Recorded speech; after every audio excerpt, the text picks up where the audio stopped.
менің оқыған кітабым Тахауи Ахтановтың «Қаһарлы күндер» атты кітабы. Бұл романда Мәскеу түбіндегі генерал Панферов бастаған дивизияның жанқиярлық шайқасы баяндалады. Яғни бұл кітап 4 тараудан тұрады. Бұл роман оның бірінші кітаптың алғашқы беттерін ашатын болсақ, өздерінің туып өскен жерлерімен қоштасып бара жатқан, қимай қоштасып бара жатқан әскерлер туралы айтылады. Яғни мен бұл кітаптан не түйдім? Мен бұл кітаптан шыдамдылықты және де өтірік айтпауды түйдім. Себебі өтірік айтпау не үшін? Бұл кітаптың 4-ші тарауында Уәли деген кейіпкер өзінің ротасын жаудың ортасында жалғыз қалдырып кетеді. Және де бұл кітаптан мен түсіндім.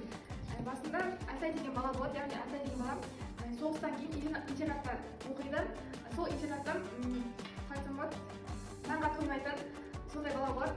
Бір күні ол сол асханадан кезекші болады. Сол кезекші болған кезде апайларға көмектесіп жүрген кезде нан қойып жатады. Әр балаға сол кезде апайлар басқа жаққа қараған кезде ол нанды сразу аузына салып жібереді. Апайлар қараған кезде бірақ оны көп білмейді да, жұтып қоя ма, сол нанды бересіз.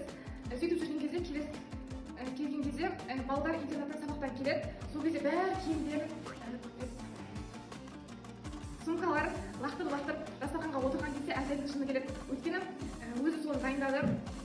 Сосын бәрі не істеп жеп жатыр да енді аш болғаннан кейін солай жеп жатыр. Сол кезде Әлтай мен оқығаным Сенат Хамзаеваның басатын кешкендегі кітабы. Бұл кітап Өзбекстаннан тұрады. Бұл кітапта Байранда психологиясы 18 ғасырдың өткені, Американың өткені, бүгіні және бақытсыз балалық бейнеленген. Сонымен қатар Байранда психологиясы өткен мысалмен бейнеленген. Яғни бүгін менің оқыған кітабым Агата Кристидің «Олар 17» деген кітабы. Яғни бұл кітап 16 тараудан тұрады.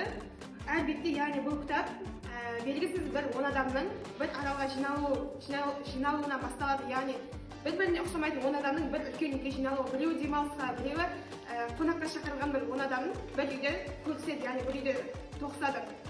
Бірақ бұл адамдар өлген сайын жаңағы мүсіндер бір-бірінен жоғалып отырады. Яғни бірінші күні бір адам өлген уақытта үстел үстіндегі 10 зәңгі баласының 9 мүсіні ғана қалады. Дәл солайынша 10 күн сайын жаңағы мүсіндер азайып отырады және адамдар да жаңағы 10 зәңгі баласының өлеңін сатып тура сол өлең секілді өледі. Яғни оны кім істеп отырған өздерінің арасынан күдіктене бастайды, бірақ оның ешкім екенін білмейді.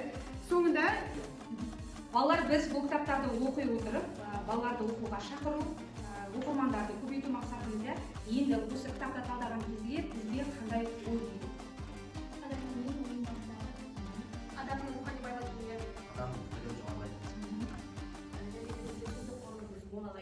кітапқа деген сүйіспеншілік заты. яғни қандай қиындық болса да өзінің әскері, ол Уәли деген кейіпкер өзінің әскерін тастап кетпеу керек еді. Мен бұл кітапты оқыған кезде соңында осылай ой түйдім. Нанның қадірі, яғни интернат кезінде әр бала өзі қанағат етіп жеген тамағынан кейін болашақта қазір мысалға Әлтай білім бөлімінің директоры болып отыр, ал оның бағанағы досы болса қазір совхоздың директоры. Бәрі сол нанның арқасында көптеген жетістіктерге жетіп отыр қазірдің өзінде. Біз кітап оқу барысында өзіміздің осы кітапта жазған авторымызды тани отырып, ол адамның қандай бізді жақсылыққа итермелейтінін және де біздің ойымызды дамыта алатын жақсы мен жаманды айыра отырып, сол нәрсеге, жаман нәрсеге қарай біздің өзіміздің бармайтынымызға көз жеткізе отырып, бізге тәрбиесін бере отырып ұрпағымыздың ойын кеңейтеді. Кітап оқыған негізі адам баласына керек нәрсе. Қазіргі заманда біз кітап оқып өзімізді дамыта аламыз. Өзімізге өзіміз жұмыс жасамасақ, бізге ешкім жұмыс жасап бере алмайды.